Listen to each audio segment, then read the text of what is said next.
So this is my current setup on my Marin Gestalt X10, and I absolutely love this bike. It's a perfect mix between gravel and mountain bike. Having a slacker head tube angle than a standard gravel bike really does make this bike super fun to ride down some really rowdy sections. But there's one major flaw with this bike, and that major flaw is the brakes. This bike has a microshift Advent X setup on it, and I've been really happy with the shifting, but the braking quality on this bike just isn't there. With the combination of the Tektro mechanical calipers and the leverage pull on the Advent X hoods, it's just not enough power to stop you whenever you're going down some rowdy stuff. And I believe Microshift is actually trying to do the right thing and make their leverage pull better on their hoods. Last year they came out with a gravel specific drivetrain setup called Sword, and it changed the leverage ratio whenever you go to pull your brake levers. That's supposedly supposed to give you a little bit more stopping power, but for me, I just want to get away from mechanical disc brakes when it comes to my gravel rig. So I took a chance and went with a company called L-TWOO, ordered this off of AliExpress. This is gonna bump me up to a 12-speed setup and also hydraulic disc brakes. Not to mention, there's some nice carbon fiber pieces on this. Let's go ahead and head back to the garage and check out the new L-TWOO setup and see what this thing is all about. So I bought the L-TWOO GRT setup, and this came with 2 levers, a rear derailleur, and 2 hydraulic calipers with the hoses attached, one with a long enough hose for the back brake and one for the front brake. Now on this setup, it is a 1x12 setup, so the left-hand brifter is not gonna actually do anything but brake, but the right-hand side is going to have the shifter and the brake lever built in. I believe this paddle right here is designed to shift to an easier gear, and then this one over here is designed to shift down to a harder gear. Now it does come with the option to get carbon fiber or aluminum levers. I chose to get the carbon fiber. I figured why not? These things are already so cheap as it is. The carbon fiber is gonna save a little bit of weight, and I think they look pretty cool. Check out how good that carbon fiber looks. I really like the carbon and gold accents that they went with on this. It looks really, really good. I do like the shape of these hoods. They're gonna be a little bit better whenever I'm going down some rough roads, having a little bit bigger hand stop right there. And not only that, the brake cable is a coated brake cable, so this should slide a little bit easier inside the cable housing. So far, I'm really impressed with the build quality of these. We're just gonna have to see how these things work when I get them installed on the bike. Now, when it comes to the rear derailleur, this is a 12-speed rear derailleur, and it has a built-in clutch mechanism. The clutch is stored right in here. So if you ever wanted to adjust it, you would need to undo those 4 bolts, and then you could get in there and adjust the clutch. Now, this is also carbon fiber. The cage right here is all carbon fiber. Looks really, really good. Again, the black and gold accents look really nice. They didn't overdo it. I think they pretty much nailed this. This thing looks really good. The only thing that I'm not a big fan of is this silver ring around here. That's not that big of a deal. I do wish it was black, or maybe even a gold ring might look kind of cool. But yeah, this is super lightweight, has the clutch built into it, and is 12-speed. Now I think the brake calipers also look really good. They're this nice gloss black with the gold and silver writing. The hoses look to be in really good shape. They are L-TWOO branded. This is something that's kind of unique. These will take Shimano pads that have the little fins on them, the heatsink fins, but they have what they call egg roll pads. That's what they call them. They're just curved and they're vented. They claim that these are actually more efficient than even the Shimano pads at cooling. So it kind of gives it a unique look, and if they are more efficient, that's even better. Now it does come with a bag full of parts. This is gonna be all of your bolts, your mounts, and also your barbs and olives for the hydraulic lines. Now, whenever I ordered mine, I saved $30 by choosing to get it put into a standard box, not the actual manufacturer's box. So if you're gonna order yours, save 30 bucks, get it in a plain box, because you're probably just gonna throw the box away anyways. So now that you guys know a little bit more about this, let's go ahead and start the install process.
Okay, so I ran into something that I was not expecting, and it's been a few days since I started working on this. This GRX crank has a very, very specific width of a chain ring on it.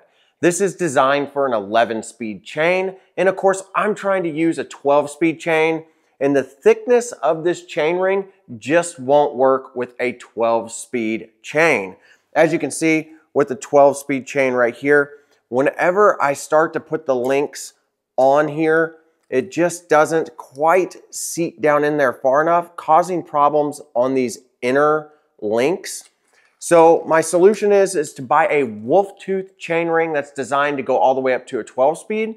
I have it ordered, however, it's delayed. So in order to get this build done for this particular video, I'm gonna go back to the original crank set that came on the Gestalt X10, and sure enough, being that this is just a standard chain ring, it works with a 12-speed chain just fine. As you can see, it lays on there perfectly. Now this chain ring is bent just slightly, but I'm not real worried about this because this is only going to be on for a few days while I wait for my wolf tooth chain ring to come in.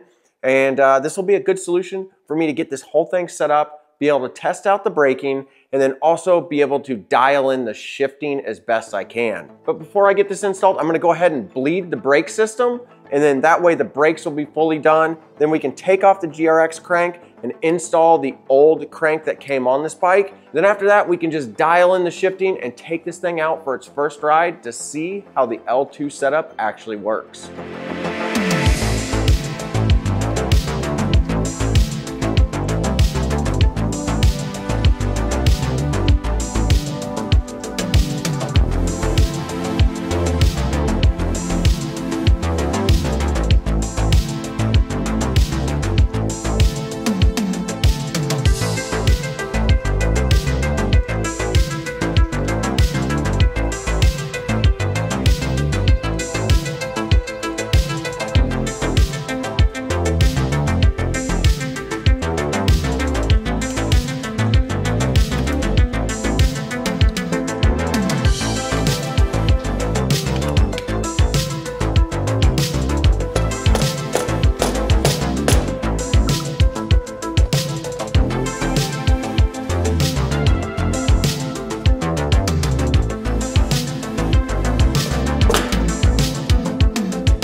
All right, so now that we've got this fully set up and we've got the temporary old crank set put on here, I think we're ready to go out and test this thing out. But first, let's take the bike off the stand, get it outside, and take a look at this beautiful L-TWOO setup.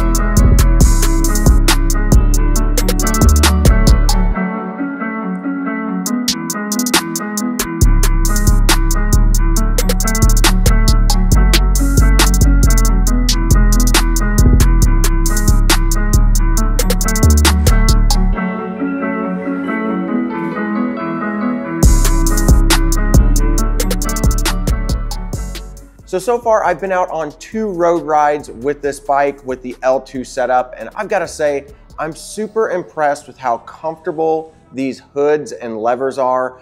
These things have a nice long base on them, so you have a lot of room to move your hands around. And also the part of the hood that goes up is nice and tall, so you don't have to worry about your hands slipping off the front, and it gives you an extra area to grab onto while you're going down the road. Now the levers feel really good. They're really crisp. The downshift works really well. You can do up to 3 clicks, which is really cool. You can shift through the gears super fast. Now the thing that really surprised me is how much I really like the inside shifter here that shifts you to a harder gear. It's really ergonomic. Whenever you're up on top of the bars, it's easy to press. And then whenever you're down on the bars, it just hits your thumb absolutely perfectly. And not only that, you can actually shift through 3 gears at one time with this also. And as far as the brake levers go, they feel really solid. There is 0 flex in this carbon fiber lever, and it feels really comfortable on your hands. I didn't feel like I was gonna slip off this lever at any point during any of my rides. And the pull that you have to do to get the brakes to actually engage is so minimal. The hydraulic brakes combined with these levers work so well, so much better than the mechanical brakes that I had on this bike prior to this.